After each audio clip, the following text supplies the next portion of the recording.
with 11 questions.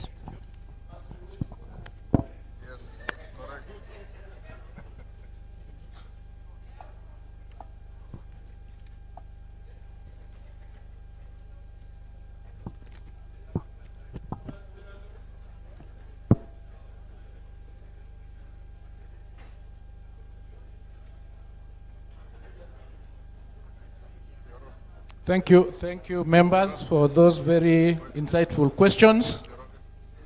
I'll start with Honorable Mbui's question on the cost of educating a child in Kenya. First, let me start by saying that the amounts that we indicated as capitation for the government that is giving the 1,540, the 15,000, and the 22,000 was arrived at after a task force was established, and they did an analysis and came up with those figures. Having said that, Honorable Mbui, the simple answer to your question is that we actually, as a country, do not know how much it costs to educate a child from grade 1 all the way to university. And I'll explain to you the reason. And members, since we are all here as leaders, it is good to interrogate these things. For example, government gives capitation, which is tuition fees, tuition of 1,420. CDF gives bursaries. County governments give bursaries. We are called to Harambes and we donate to that same number of children.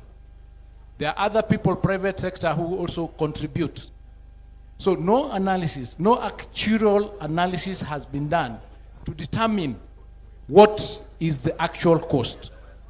So what we are doing as a ministry currently, as we speak, through the development of the new chemist system, we are creating a module which will give all our learners a unique number from grade 1, from actually ECD, all the way to the universities. So that if you are supporting a child, any child, whether you are CDF, whether you are county, whether you are private sector, that amount has to be allocated to that child in that number, so that we can have a discussion about what is the total amount of money that we are putting in the sector, other than the 702 billion that the government is giving, which is at 28%. Then we can come up with an actual amount that we can say, this is what it costs to educate a child, to confirm whether, if we put all these funds in one basket, we would then be able to meet the requirement of Article 53 on free and compulsory education across the board, including issues relating to uniforms and other expenses. We have had a challenge, and you'll agree with me. This analysis has never been done. Nobody has done it. It hasn't been done. It is something that as a country today, because of the challenges that we are having, we need to face it and we need to do it. We have to be courageous about it so that we have a clear picture. Because we have an X number of students, X number of children, we need to be able to know how much money is allocated to each of those children. Question number 2. Allow him to proceed first, then you can raise your issues. On the issue of the regulations... Allow him to proceed first. When we take the second round of questions, I'll give you a priority. So just write down. Just write it down. We'll proceed that way, or else we'll not make progress. Proceed, Waziri.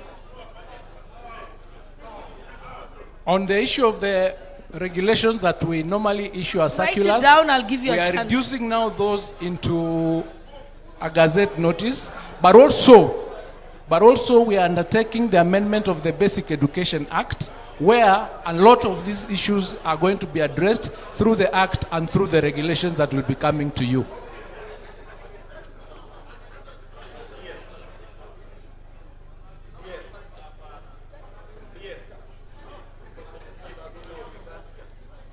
Number two, Honorable members, kindly keep your voices down so that we've already asked the questions to the minister. If everybody gives a point of order, okay, then I'll have 1 point of order. Okay, Honorable Ochieng, what's your point of order?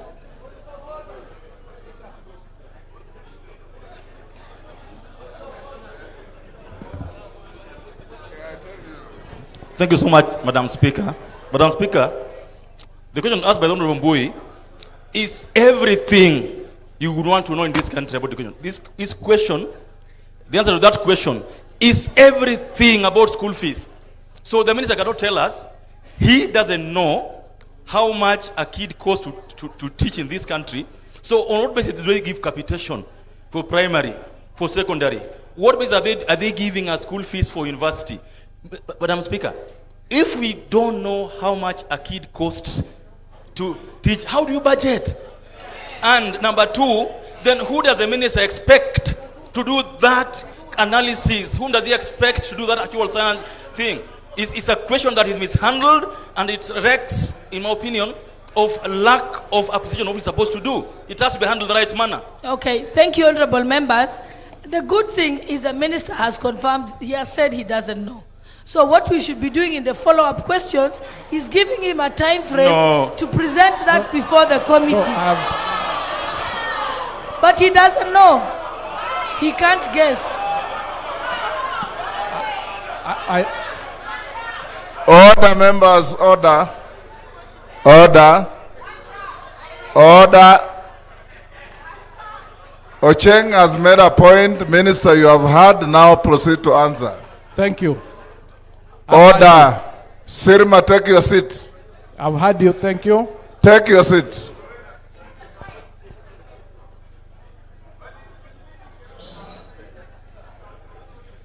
Take your seat, member.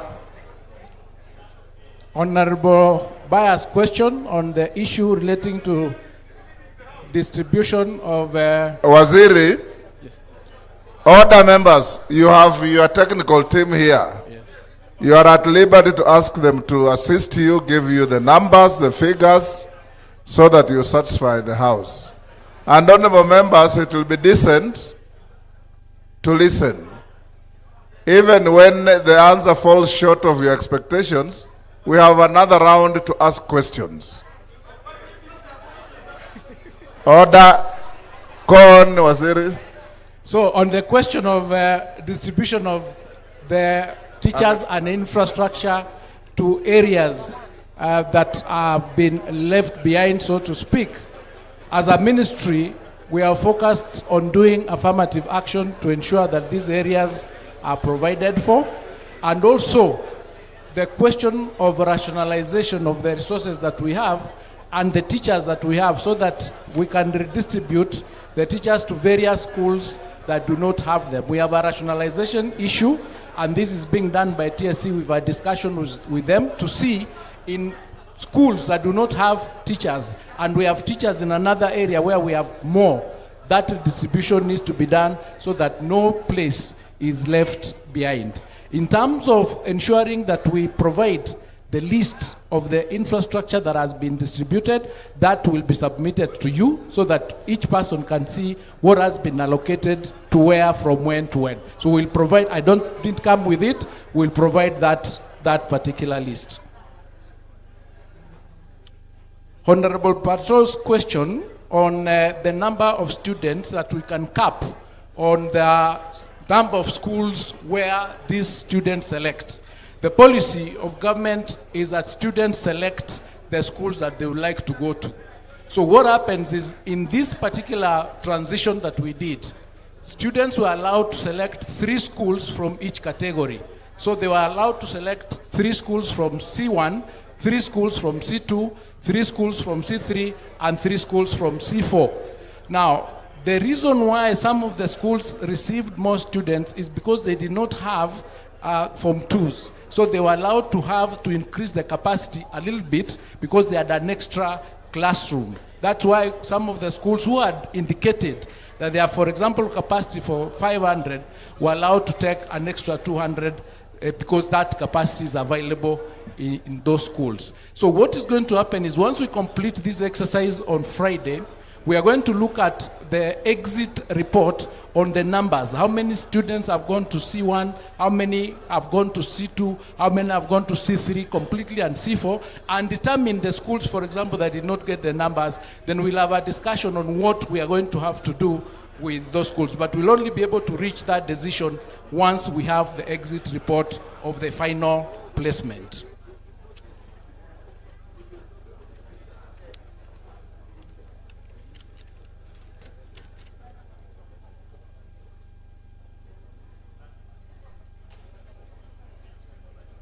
That is the same question, question 5, to Honorable Tonkei's question. All the students that are in Narok did not get capitation. It is not true. The capitation that goes to school is based on the number that is submitted by the schools. So what was happening, and maybe as an explanation, is that a request is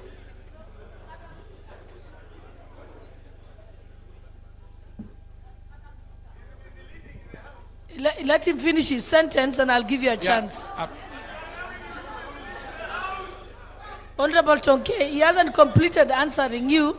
Let him finish, then you can, I'll give you a chance to ask.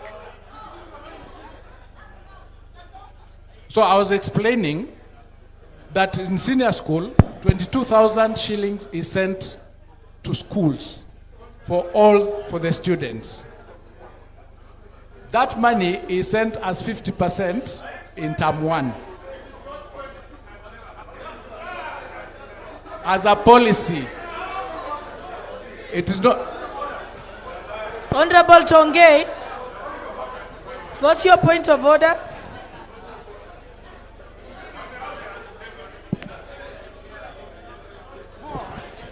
Madam Speaker, I did not say that the CS did not send money. Honorable CS, understand my question. In fact, I began by complimenting you for the good work of dispersing all the capitation to schools. The question was, there was a directive from the president that all the grade 10 students report to schools. And my question was, what are you doing to ensure that the capitation that now will be sent to schools is sent so that those students can learn comfortably? That was the question, Bwana CS. I wasn't talking about the disbursement of funds. I know the funds were already dispersed, and I said, congratulations on that. Thank you. So you are misleading by saying that I have... I got you, I got the question.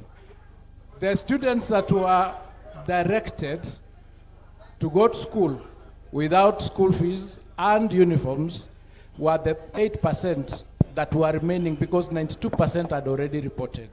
So what is going to happen, we've directed our officers to collect the data as to where these learners reported, so that we can then incorporate their numbers into the next release of the funds. Yes, thank you.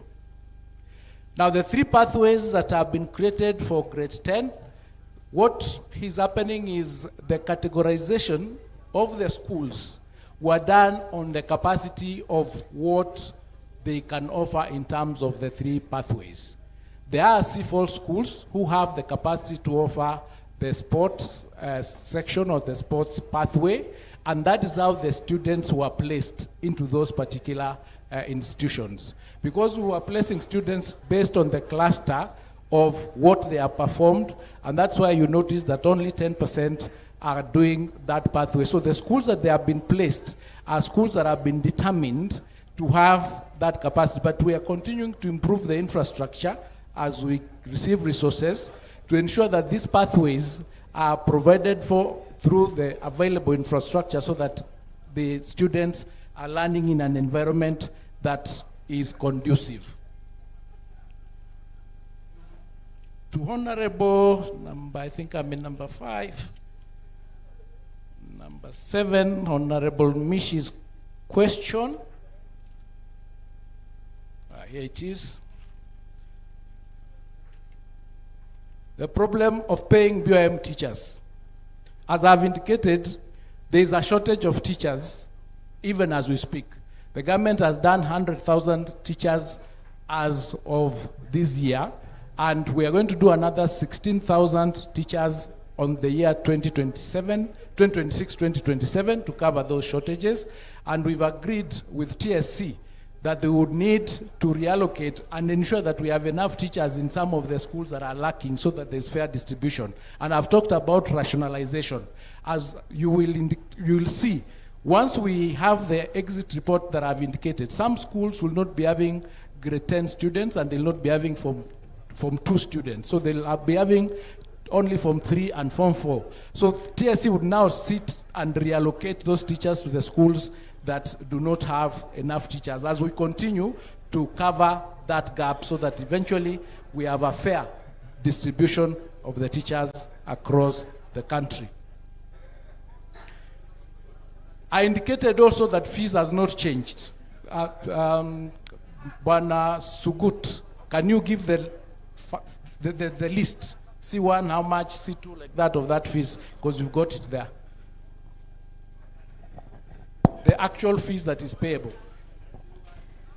Thank you, sir. Thank you, Speaker.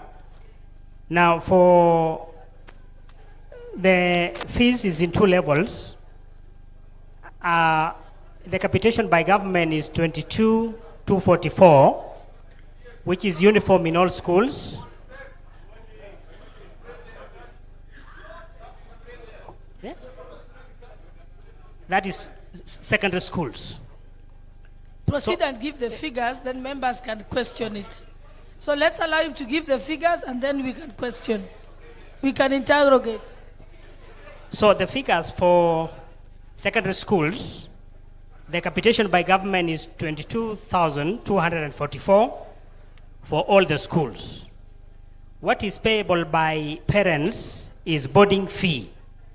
And the boarding fee in the C1 schools is 53,535 per year. In the rest of the boarding schools, it is 40,435. Thank you, sir. So C4, there is no fees that is paid. And government does not pay for food. That is the amount that sometimes the principals charge. On the question of having a standard uniform across the country, this question was discussed in 2018, and the ministry did propose that perhaps it is time that we had a standard uniform for every school across the country with just a badge differentiating the schools. But this was shot down by the public because they indicated that school uniforms are identities of the schools. So as a ministry, we are still working on a policy, and that needs to be actually in the law, that the school uniforms are bought from wherever the parents want to buy them, not from indicated or specific places directed by the principals. And in that amendment that we are suggesting in the Basic Education Act, which is coming to you, we are requesting that that becomes a law and a regulation, because it has become very difficult to implement that regulation or that circular using administrative means, because we don't get enough information from the ground. Honorable Chonga's question on hardship allowance. Hardship allowance is designated across the country. Hardship areas, not allowance, sorry. Hardship areas is designated across the country by the Ministry of Public Service, and that is what we use to indicate as a ministry which areas are designated as hardship areas.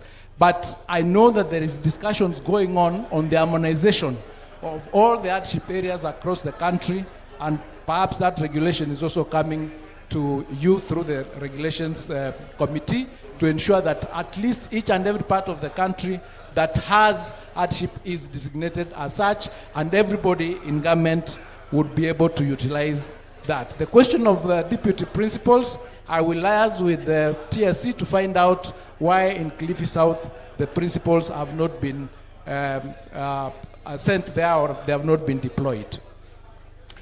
The placement criteria by Honorable Gishairo that we used, at the time we allowed the principals to come and support the placement.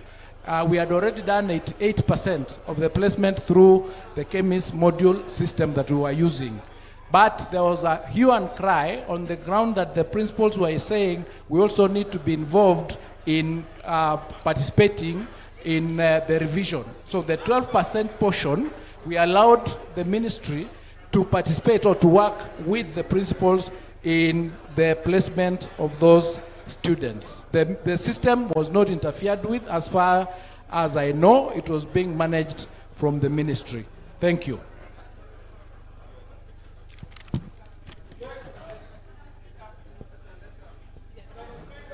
So, honorable members, what has come out clearly, Waziri, is yourself and the Committee on Education, Honorable Meli. What is outstanding, members want a list of the distribution of the teachers per county, or is it per constituency?